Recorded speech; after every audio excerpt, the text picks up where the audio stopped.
ದೋಸ್ತ ಇವತ್ತು ಇಲ್ಲಿ ಮಾಡೋರ್ದವರು ಪ್ಲಾಂಟೇಶನ್ ಯಾವ್ದ್ರಿಂದ ಶುಂಠಿ ಅದ. ನಿನ್ನೆ ಇದೇ ಹೊಲದ ಬಗ್ಗೆ ಒಂದು ವಿಡಿಯೋ ಮಾಡಿದ್ವಿ ನಾವು. ಇಲ್ಲಿ ಹಾಕಿದಾರಲ್ಲ ಸ್ಪ್ರಿಂಕ್ಲರ್ ಸಿಸ್ಟಮ್ ಇದ್ರ ಬಗ್ಗೆ. ಆ ವಿಡಿಯೋ ನೋಡ್ಲಾಗಿರೋ ನೋಡ್ರಿ ಹೆಂಗೆ ಹಾಕ್ತಾರೋ ಸ್ಪ್ರಿಂಕ್ಲರ್ ಸಿಸ್ಟಮ್, ಏನು ಕತೆ, ಏನು ಕಾಸ್ಟ್ ಬರ್ದಿದ್ದು ಎಲ್ಲ ಇದೆವು.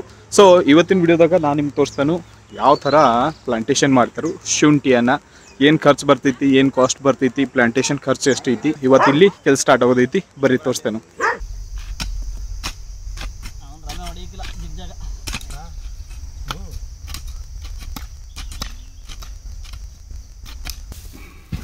ಇದು ಯಾವ ಕೆಮಿಕಲಲ್ಲಿ ಮಿಕ್ಸ್ ಮಾಡಿ ಇಟ್ಟಿದ್ರಿ ಇದನ್ನ? ಇದು 2 ಥರ ಔಷಧಿ ಇರುತ್ತೆ, ಅದನ್ನು ಉನಿ ಹಾಕಿ ಮಾಡೋದು.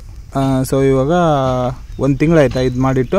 1 ತಿಂಗಳಾಯ್ತು. 1 ತಿಂಗಳಿಗೆ ಎಷ್ಟು ಬಂದಿದೆ ಇದು ಅಲ್ವಾ? ಇದರಲ್ಲೇ ಬಂದು ಇದರಲ್ಲೇ ಬೇರು ಬಂದು ಭೂಮಿಗೆ ಹೋಗೋದು. ಅದೇ ಗೊತ್ತಾಯ್ತು. ಹಾಂ, ಚಿಗುರು ಬರ್ತದಲ್ಲ ಅದರಲ್ಲೇ ಭೂಮಿಗೆ ಬೇರು ಹೋಗೋದು. ಹಾಂ, ಈ ಚಿಗುರಿಂದ. ಸೊ ಈ ಥರ 1 ತಿಂಗಳ ಹಿಂದ್ಗಡೆ ಈ ಬೀಜಗಳನ್ನು ರೆಡಿ ಮಾಡಿ ಇಟ್ಕೊಂಡಿದ್ರು. ನೀವು ನೋಡ್ಬೋದು ಆಲ್ರೆಡಿ ಹೆಂಗೆ ಬಂದಿತ್ತು ಇದಕ್ಕೆ. ಸೊ ಇದನ್ನು ಇವಾಗ ಇಲ್ಲಿ ಪ್ಲಾಂಟೇಶನ್ ಮಾಡತ್ತಾರು. ಸೊ ಹಿಂಗೆ ಪ್ಲಾಂಟೇಶನ್ ಮಾಡ್ತಂದ್ರೆ ಇದಕ್ಕೆ ಬೇರು ಬಂದು ಇದು ಶುಂಠಿ ಬೆಳೆ ಸ್ಟಾರ್ಟ್ ಆಗ್ತೈತಿ. ಶುಂಠಿ ಹಾಕ್ತಿದ್ದೀರಲ್ಲ, ಸೊ ಇದೊಂದು 20 ಗುಂಟೆ ಇದೆ. 20 ಗುಂಟೆಗೆ ಶುಂಠಿ ಎಷ್ಟು ಬೀಜ ಹಾಕ್ಬೋದು? 20 ಗುಂಟೆಗೆ ಒಂದು ಅರ್ಧ ಎಕರೆನೇ ಆಯ್ತಲ್ಲ 20 ಗುಂಟೆ ಅಂದರೆ. 30 ಗುಂಟೆಗೆ 12 ಚೀಲ 12. ಸೊ 12.5 ಚೀಲ ಬೇಕು 60 kgದು. ಸೊ ಇವಾಗ ರೇಟ್ ಬೀಜಕ್ಕೆ ಏನು ಕೊಟ್ಟಿದ್ದಾರೆ ಇಲ್ಲಿ? ಬೀಜ 2000. 2000. ಇವಾಗ ರೇಟ್ ಫುಲ್ ಡೌನ್ ಇದೆ. ಫುಲ್ ಡೌನ್ ಇದ್ರೂ ಆ ಬೀಜಕ್ಕೆ ಅಂತಲೇ ಕೊಡೋದೇ 2000. ಯಾಕೆ ರೇಟ್ ಜಾಸ್ತಿ ಇದ್ರೆ ಅವಾಗ ಜಾಸ್ತಿನೇ ಆಗುತ್ತಲ್ಲ? ಜಾಸ್ತಿ ಆಗುತ್ತೆ. ಇವಾಗ ಡೌನ್ ಐತಲ್ಲ, ಅದು ಬಿತ್ತನೆಗೆ ಕೊಡೋದೇ ಅವ್ರಂಗೆ.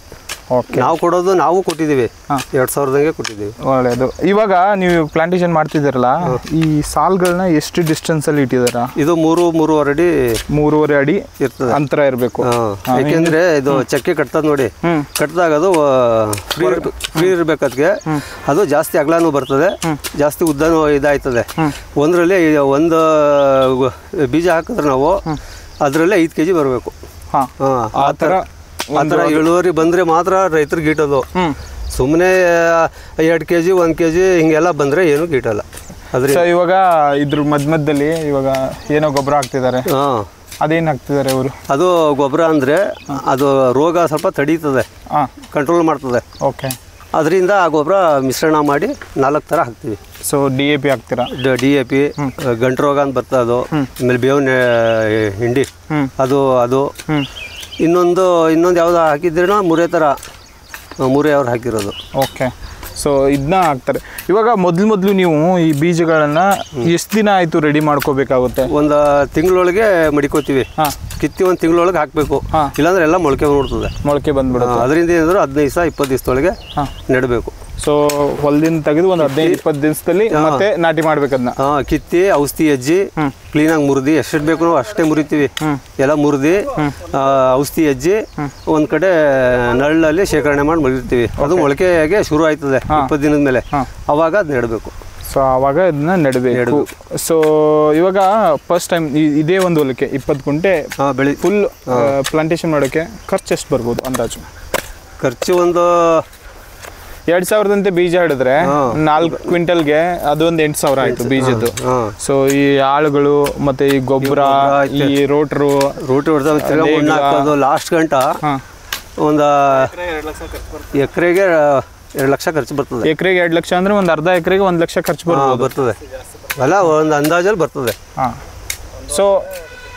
ಸೊ ಇದು ಪ್ಲಾಂಟೇಶನ್ ಮಾತ್ರ ಹೇಳ್ತಿದ್ದೀರಾ ಅಥವಾ ಫುಲ್ ಬೆಳೆ ಬರೋವರೆಗೂ? ಸೊ ಫುಲ್ ಬೆಳೆ ಬರೋವರೆಗೂ 1 ಲಕ್ಷವರೆಗೂ ಖರ್ಚು ಬರ್ಬೋದು. ಯಾಕಂದ್ರೆ ಅದು ಇನ್ನು ಮುಂದೆ ಹೋಗಿ ಪೆಸ್ಟಿಸೈಡ್ಸ್ ಹೊಡಿಬೇಕು. ಅದು ಈ ಮಣ್ಣೆಲ್ಲ ಅಗದಿ ಮೇಲ್ ಕಟ್ಟಬೇಕು. ಕಟ್ತಾ ಮೇಲ್ ಚಕ್ಕೆ ಬರ್ತದೆ, ಅದು ಕೆಳಗೆ ಹೋಗಲ್ಲ ಇನ್ನು. ಅದೇ ಗೊತ್ತಾಯ್ತು, ಅದ್ರ ಮೇಲೆ ನಾವು ಮಣ್ಣು ಹಾಕೊಂಡು ಹೋಗ್ಬೇಕು ಅಂದಾಗ ಅದು ಸ್ಟೆಪ್ ಬರ್ತಾ ಇರ್ತದೆ. ಗೊತ್ತಾಯ್ತು. ಅದರಿಂದ ಖರ್ಚು ಜಾಸ್ತಿ. ಇದು ನಾವೇ 5000 ಕೊಟ್ಟು ತಗೊಂಡಿದ್ವಿ. ಯಾಕಂದ್ರೆ ಅವಾಗ ಬೀಜದ ರೇಟೇ ಜಾಸ್ತಿ ಆಗುತ್ತಲ್ಲ. ಇವಾಗ ಇದರಲ್ಲಿ ಏನು ಗೀಟಲ್ಲ, ಏನು ಸಿಗಲ್ಲ. ಬೇರೆ ಹೋಲಿಸಿದ್ರೆ ಪರವಾಗಿಲ್ಲ. ಮಟ್ಟದಲ್ಲಿ ಇಳುವರಿ ತೆಗೆದ್ರೆ ಮಾತ್ರ ಗೀಟೋದು. ಇಳುವರಿ ತೆಗಿನಿಲ್ಲ ಅಂದ್ರೆ ಇದರಲ್ಲಿ ಏನು ಸಿಗಲ್ಲ. ಸೊ ಒಂದು ಬೀಜದಿಂದ ಅಟ್ಲೀಸ್ಟ್ ಒಂದು 5 kg ಬಂದ್ರೆ ಮಾತ್ರ ನಿಮ್ಗೆ 2 kg 1 kg 3 kg ಸಿಕ್ಕಿದ್ರೆ ನಾವು ಹಾಕಿರೋದ್ರಲ್ಲಿ ಅದು ಸರಿ ಆಯ್ತು. ಎಕರೆಗೆ ಸೊ ಒಂದು ಅರ್ಧ ಎಕರೆಗೆ ಇಲ್ಲಿಂದ ಎಷ್ಟು ಬರ್ಬೋದು ಹೇಳಿ ಅಂದಾಜು ಚೆನ್ನಾಗಿ ಬಂದರೆ? 150ದಿಂದ ಒಂದು 200 ಮೂಟೆ ತನಕ ಬಂದರೆ ಚೆನ್ನಾಗಿ ಬಂದಂಗೆ. ಇದರಲ್ಲಿ ಏನಂದರೆ ಒಂದು 2,000 ಮೇಲೆ ಸಿಕ್ಕಿದ್ರೆ ರೈತನಿಗೆ ಎಲ್ಲ ಗೀಡ್ತದೆ, ಮುಂದಕ್ಕೂ ಹಾಕ್ಬೋದು. ಸೊ ಇವಾಗ ರೇಟು 1,400 1,300. ಸೊ ಈ ವರ್ಷ ರೇಟ್ ಭಾಳ ಕಡಿಮೆ ಐತೆ. ಹೋದ ವರ್ಷ ಎಲ್ಲ ಚೆನ್ನಾಗಿತ್ತು. ಹೋದ ವರ್ಷ ಎಲ್ಲ ಚೆನ್ನಾಗಿತ್ತು, 6,000 ಆಯಿತು. ಈ ವರ್ಷ ಇಲ್ಲ. ಸೊ ಹೋದ ವರ್ಷ ಬೆಳೆದಿದ್ರೆ ಚೆನ್ನಾಗಿತ್ತು. ಮುಂದಿನ ವರ್ಷ ಬರ್ಬೋದಲ್ಲ ಮತ್ತೆ? ಇವೆಲ್ಲ ಹೇಳಕ್ಕಾಗಲ್ಲ. ಅದಂತೂ ಯಾರಿಗೆ ಹೇಳಕ್ ಬರೋದಿಲ್ಲ. ಬಟ್ ಅದೇ ಒಂದು ಹೋಪ್ ಇಟ್ಕೊಂಡು ಹೋಗೋದು ಅಷ್ಟೇ, ಮುಂದಿನ ವರ್ಷ ಬರ್ಬೋದು ಅಂತ. ಈಗ ಅಷ್ಟೇ. ಈಗ ರಾಗಿ ಭತ್ತ ಎಲ್ಲ ಬೆಳಿತೀವಲ್ಲ ವರ್ಷ ಹಂಗೆ ಇದುವೆ ಸ್ವಲ್ಪ ಹಾಕೊಂಡು ಮುಂದೆ ಹೋಯ್ತಾರೆ. ಈಗ ಒಂದು ಸತಿ ಹಾಕಿದ್ಮೇಲೆ ಇದು 3 ವರ್ಷ 4 ವರ್ಷ ಹಾಕಂಗಿಲ್ಲ ಈ ಜಾಕೆ. ಯಾಕೆ? ಅದು ಬರಲ್ಲ, ಎಲ್ಲ ರೋಗ ಹೊಡಿತದೆ. ಏನಾಗುತ್ತೆ ಎಕ್ಸಾಕ್ಟ್ಲಿ ಹೇಳಿ? ಅದು ಮಣ್ಣು ಎಲ್ಲ ಇದಾಗೋಯ್ತದೆ, ಎಲ್ಲ ಗೊಬ್ಬರ ಅದು ಇದು ಎಲ್ಲ ಹಾಕಿ ಇಳುವರಿ ಎಲ್ಲ ಎಲ್ಲ ತೊಗೊಬಿಟ್ಟಿರ್ತದೆ. ಪವರ್ ಮಣ್ಣಿನಲ್ಲಿರುವ ಸತ್ವ ಕಣಗಳೆಲ್ಲ ಹೋಗ್ಬಿಟ್ಟಿರ್ತದೆ. ಅವಾಗ ಇಳುವರಿ ಬರಲ್ಲ, ರೋಗ ಹೊಡುತ್ತದೆ. ಅದಕ್ಕೆ ಒಂದು 5 ವರ್ಷ 3 ವರ್ಷ ಚೆನ್ನಾಗಿ ಒಣಗಿಸಿ ಅದು ಗೊಬ್ಬರ ಗೋಡೆಲ್ಲ ಹೊಡಿಸಿ ಆಮೇಲೆ ರೆಡಿ ಮಾಡಿ ಹತ್ತಿರ ಶುಂಠಿ ಹಾಕಿದ ಹೊಲಕ್ಕೆ ಮತ್ತೆ ತಿರ್ಗಾ ಶುಂಠಿ ಹಾಕಂಗಿಲ್ಲ. ಬೇರೆ ಬೆಳೆಗಳು ಹಾಕಿದ್ರೆ ಬೇರೆ ಬೆಳೆ ಫಸ್ಟ್ ಕ್ಲಾಸ್ ಆಗುತ್ತದೆ.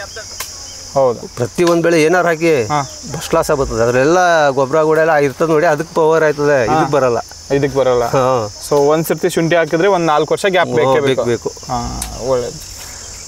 ಸೊ ಈ ಥರ ಇಲ್ಲಿ ಪ್ಲಾಂಟೇಶನ್ ನಡೆದೈತಿ ಪ್ರಕ್ರಿಯೆ. ನಿಮಗೆ ಸ್ಟೆಪ್ ಬೈ ಸ್ಟೆಪ್ ನಾನು ತೋರಿಸ್ತೇನೆ ಯಾವ ರೀತಿ ಪ್ಲಾಂಟೇಶನ್ ಇಲ್ಲಿ ಆಗತೈತಿ ಅಂತಂದ. ಫ್ರೆಂಡ್ಸ್, ನೀವು ಇಲ್ಲಿ ನೋಡ್ಬೋದು, ಫಸ್ಟ್ ಪ್ರೊಸೆಸ್ ಅಂದ್ರೆ ನೇಗ್ಲ ಮತ್ತು ರೂಟರ ಭಾಳಷ್ಟು ಸರ್ತಿ ಮಾಡಿದಾರು.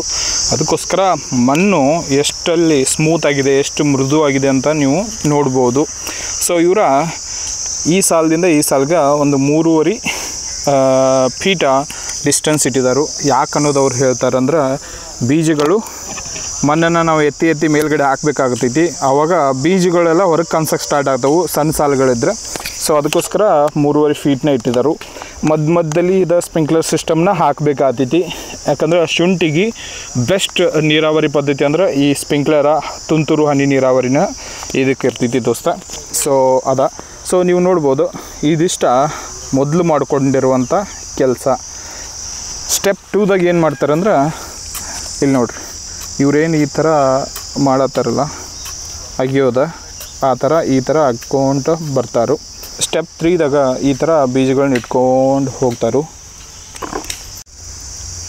2 ಗುದ್ದಿ ಹಿಡ್ಕೊಂಡು ಬರ್ತಾರ, ಗೊತ್ತಾಯಿದೆ.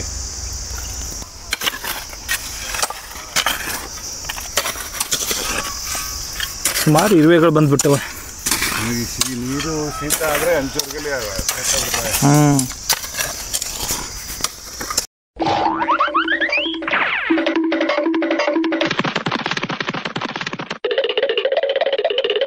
ಇದು ಲಾಸ್ಟ್ ಸ್ಟೆಪ್ದಾಗ ಈ ಥರ ಮಣ್ಣು ಮುಚ್ಕೊಂತ ಹೋಗ್ಬೇಕಿದ್ರ ಮೇಲೆ. ಅದಾದಮೇಲೆ ಇಲ್ಲೇನು ಕಾಣಿಸ್ತಾ ಐತಲ್ಲ, ಕೆಲವೊಬ್ಬರು ಹುಲ್ಲು ಹಾಕ್ತಾರೆ, ಕೆಲವೊಬ್ಬರು ಈ ಥರದ ಗೋವಿನ ಜೋಳದನ್ನ ಹಾಕ್ತಾರೆ. ಇದನ್ನಂದ್ರೆ ಜಸ್ಟ್ ಪ್ರೊಟೆಕ್ಷನ್ನ ಸೂರ್ಯನ ಕಿರಣಗಳಿಂದ ಡೈರೆಕ್ಟ್ಲಿ ಬಂದು ಬೀಳಬಾರ್ದು ಅಂತ ಹೇಳಿ ಮುಚ್ತಾರು. ಇಟ್ಸ್ ಲೈಕ್ ಅ ಮಲ್ಚಿಂಗ್ ಅಂತ ವರ್ಕ್ ಆಗುತ್ತೆ ಅದು.